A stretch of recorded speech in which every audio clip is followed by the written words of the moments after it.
My name is Ilmar Gavilan. I'm a violinist, and I'm here to record music by Sawney Freeman.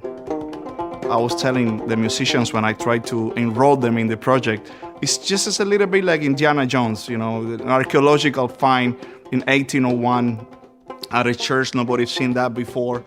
And as it turned out, might as well be the first African-American printed music ever. I was very, very surprised, for instance, with the fact that he used what we call 6/8 and 3/4 back-to-back, something that Bernstein made really famous in I Wanna Live in America, I Wanna Live in America. And he just wrote, Shawnee, that is this.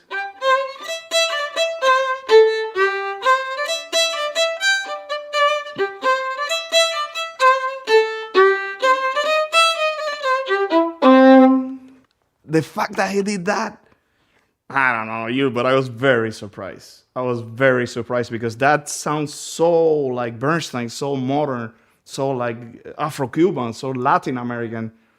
This guy already was reading 6/8 into 3/4, and it's just phenomenal. I think that's awesome.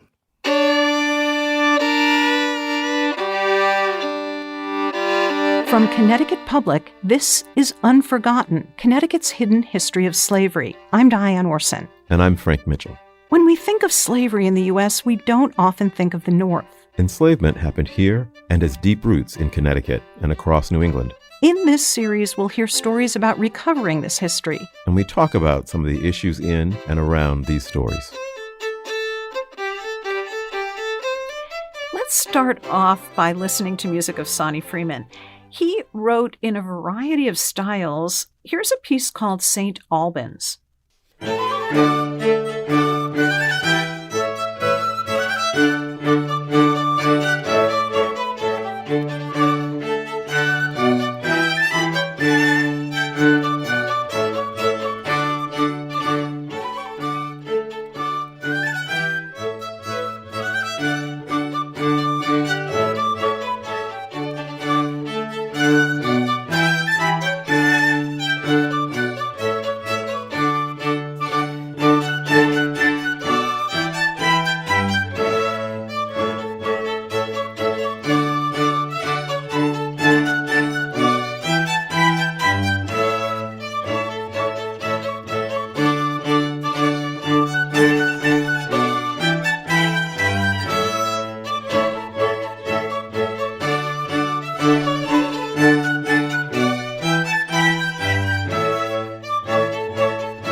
That piece is really great.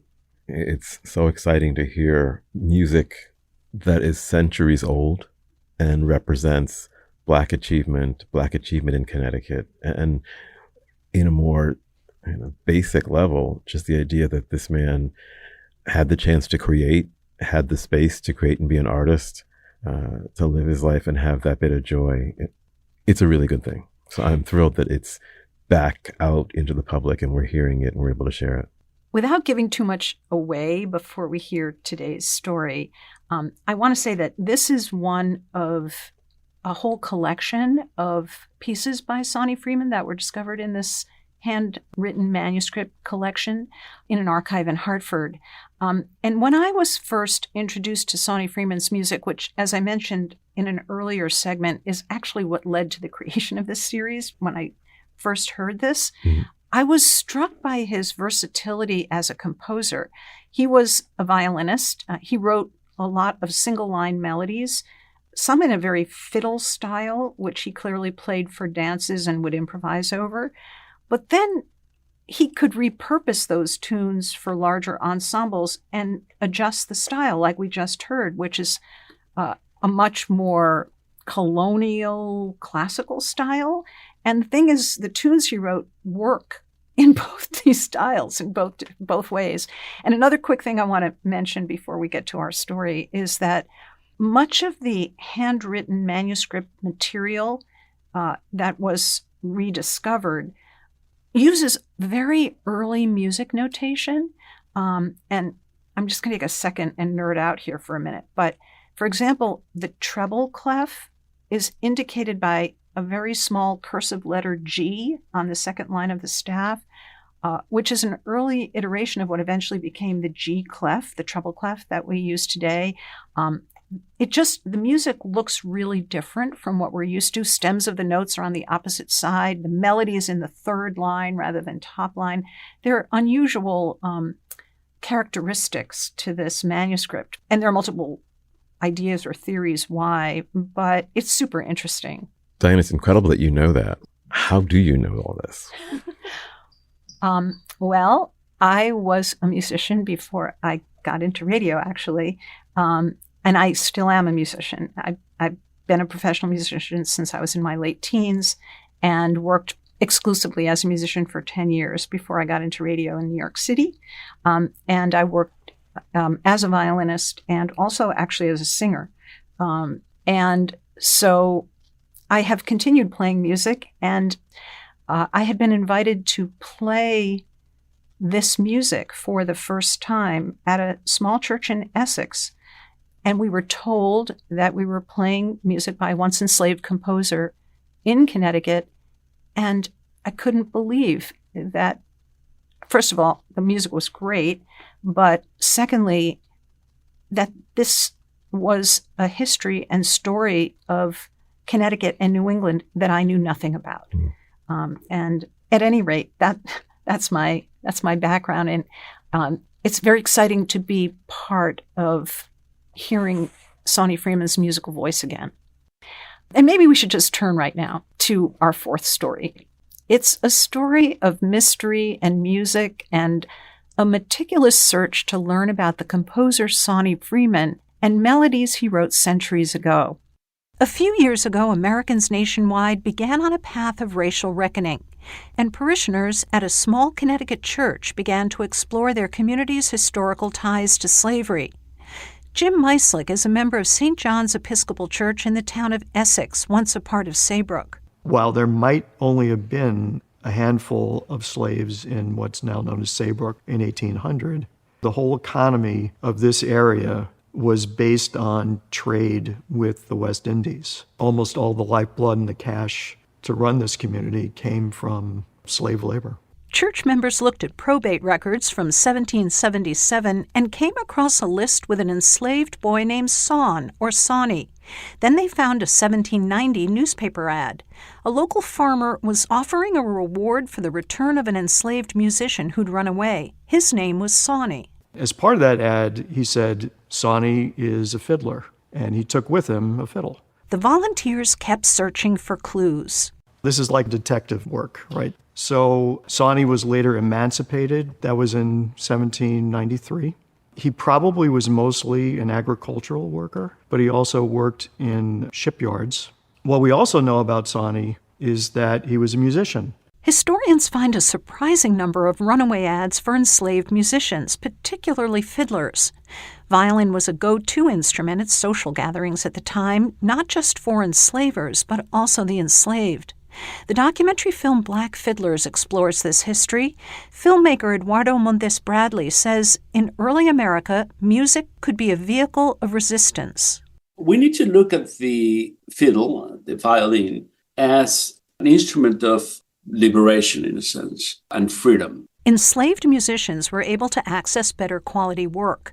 They were hired out to play at parties and weddings. At the same time, the violin offered hope to enslaved musicians planning an escape. There are several challenges if you decide to run away. One is, would you make it? And then, how are you going to survive if you make it? Fiddle or a violin is very easy to conceal. And musical ability could mean survival on the other side. But Jim Meislick and other church volunteers discovered that Sawney Freeman was not only a fiddler, he was also a composer. In 1801, There was an ad in the Connecticut Journal in New Haven that advertised something called The Musician's Pocket Companion, written by Sawney Freeman, a free man of color from Connecticut. So exceptionally unusual for the time. In fact, it's evidence that Sawney Freeman is one of the earliest published Black composers in the United States. Then they found an online database of American music collections. It listed a manuscript of music attributed to Sawney Freeman, part of a library collection in Connecticut. I'm with Eric Johnson DeBoffrey at the Watkinson Library on the campus of Trinity College in Hartford. He's the Rare Books and Special Collections librarian here, and he's taking me deep into the archive where Sawney Freeman's music sat quietly for centuries. We are in our North Study, which is where the Sawney Freeman music manuscripts are kept, along with a number of other really precious things in our collection.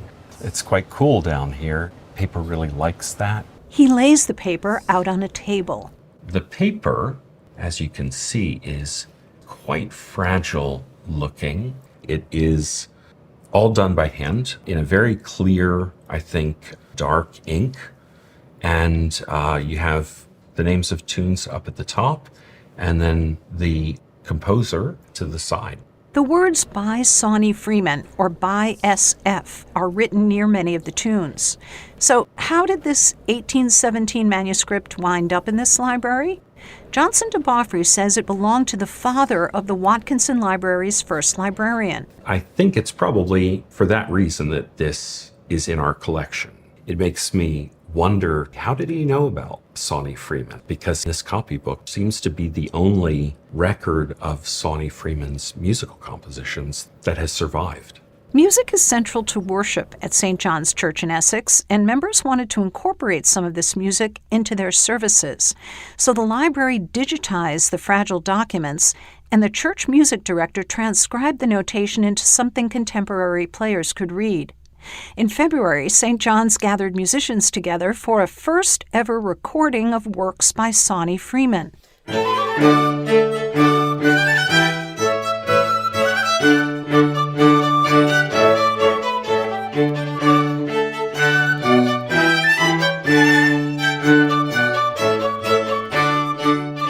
Violinist Ilmar Gavilan is a member of the Grammy-winning Harlem Quartet. As a black violinist myself, I was very surprised because I always thought this was a later event of people of color playing European instruments. And it also informs the younger generations of specifically black string players that this legacy existed way before we even imagined. You just think back, oh my gosh, that really did exist. I'm not alone, but somebody else was in love with the violin. 19-year-old violinist Brianna Almonte said the experience was thrilling. As an early black composer composing these works, I feel like this is revolutionary.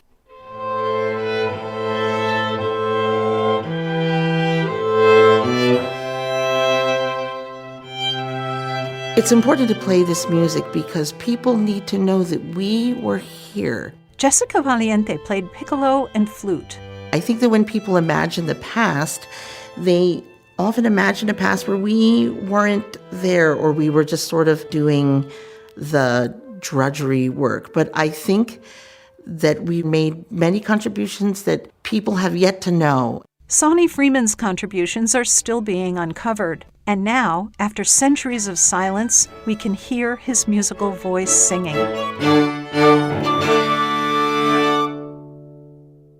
Sawney Freeman is a great challenge to our imagination and how we think about even enslavement in Connecticut, that he was able to have the violin and have this joy around making music, and that history allows us to have access to it really is, it's a gift, and it really does challenge everything that we think about enslavement.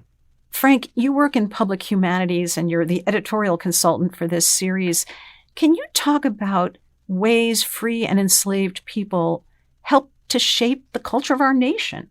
Increasingly, we know more and more about the enslaved and then sometimes free Black creators who built the foundation of American culture and American popular culture, American culinary culture, the furniture, the buildings. And a lot of that happened here in Connecticut. So our knowledge of free and enslaved Black workers who helped to build Connecticut Hall in New Haven. Connecticut Hall is on the campus of Yale University? Yes, it is. What do we know about 1750 that? building.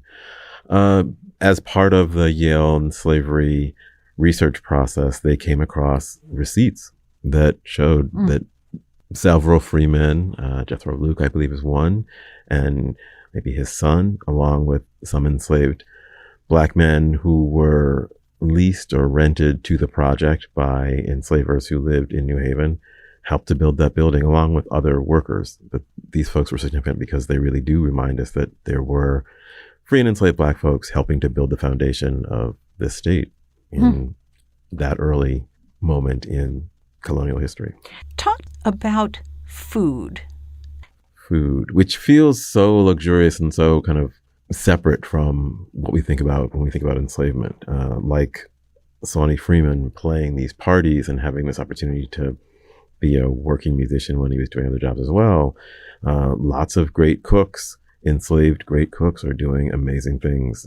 We think of the folks who cooked for the presidents, particularly Thomas Jefferson, George Washington, who had incredible training and were able to make pretty good lives for themselves as they moved out of enslavement and into cities, and had a skill that would allow them to build a business and build catering dynasties as these folks and other folks like them took what they learned in kitchens as they were creating things we think of as standards of American cooking and brought them into freedom and started kind of businesses mostly in the Northeast. But every day we find someone else who took their skills, their culinary skills, out of enslavement and built a business and left some kind of a dynasty because of it. Can you talk about achievements that have surprised you? I think I'm really surprised in looking at these things. I imagine that all the ways in which I expect enslavement to be predictable and everything I know about these things from TV and books and movies, I assume there's got to be some example that challenges all of that. And I'm always grateful when I find or when I learn of something that sort of says, or reminds me of, aha, I knew that could happen. I knew that was possible. And it seems as though it's all possible if we were looking. I think Sawney Freeman is an amazing example of that, that we shouldn't be surprised that he was doing this work because people did all the jobs. And certainly folks arrived here and with the capacity to make incredible music when given the space to do it. And he somehow managed to create that space. And we're really lucky that we now have evidence of it. Agreed. Let's talk about, of course, that was centuries ago, and we've moved through the centuries, and there have been achievements all along. But let's talk about the ripple effects into American pop culture today. It's incredible that people are continuing to go back to these early founders and find inspiration in the work they do. The whole conversation around who owns country music, who owns aspects of pop music continues to roil. And as we said in another segment, maybe, I mean, I sort of feel like it's all American culture, and it isn't American culture until we all share it.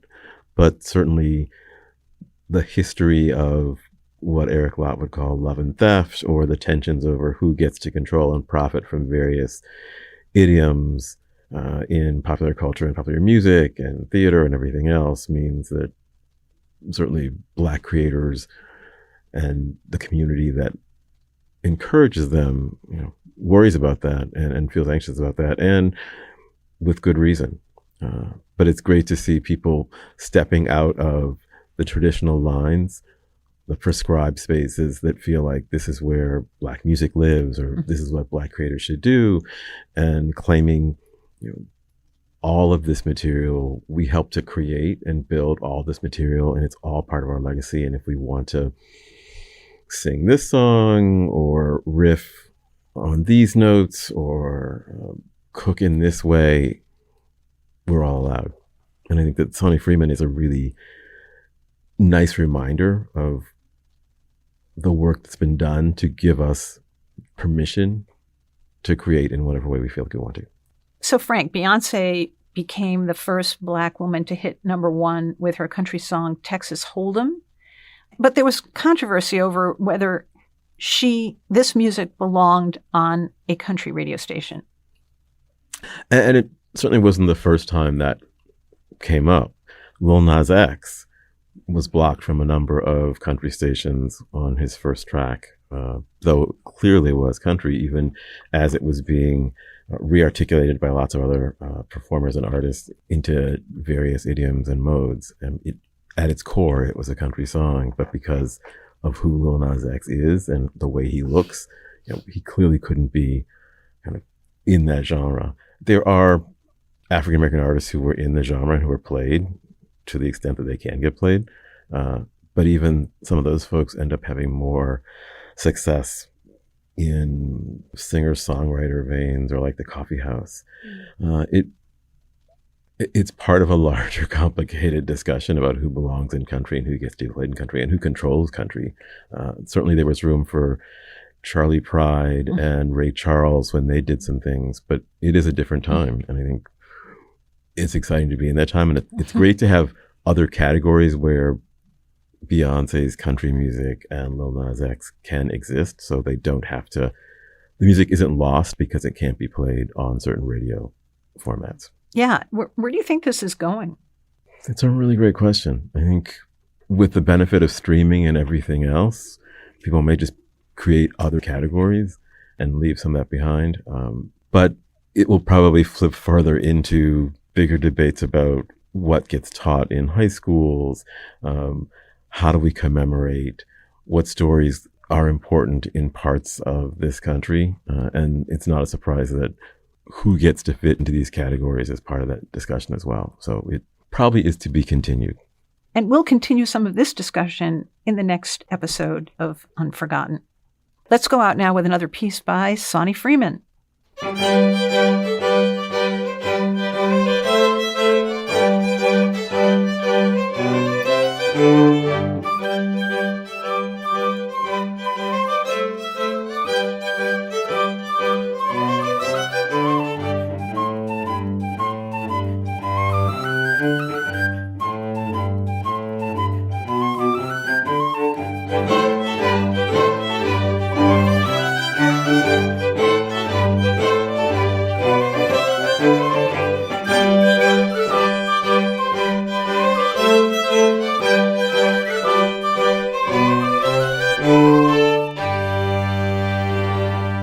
My dream is that Beyonce hears you recording Sawney Freeman's music and then does something with it. Because, she pays for a sample. Yeah. She pays for a sample. Next time on Unforgotten. These documents do not have a monopoly on truth, do not have a monopoly on reality, and really important for younger folks, especially for children who are learning about slavery and the legacy and afterlives of slavery, to resist this idea that people were property. People were people who were treated as property. Thanks for listening. I'm reporter-producer Diane Orson. Frank Mitchell is our consulting editor. Eric Ossen is our executive editor. The senior director of storytelling is Katie Tolarski, and Cassandra Basler is our podcast producer. Editing help from Patrick Scahill, Erica McIntosh, and Meg Dalton. Special thanks to Julianne Veracci, senior director of visuals. A big shout out to our social, visuals, and marketing teams for their support. Vanessa De La Torre is our chief content officer. Our theme music is The Pleasures of Solitude from a manuscript with compositions by Sawney Freeman. We heard violinists Ilmar Gavilan, Jonathan Frelix, and Brianna Almonte. Jessica Valiente played piccolo and flute, and the cellist was Paul Vanderwall. Thanks to Anthony Pandolf Jr., arranger and music director at St. John's Episcopal Church in Essex, Connecticut. Visit ctpublic.org/unforgotten to learn more about the project, including more photos and videos. Unforgotten is a production of Connecticut Public.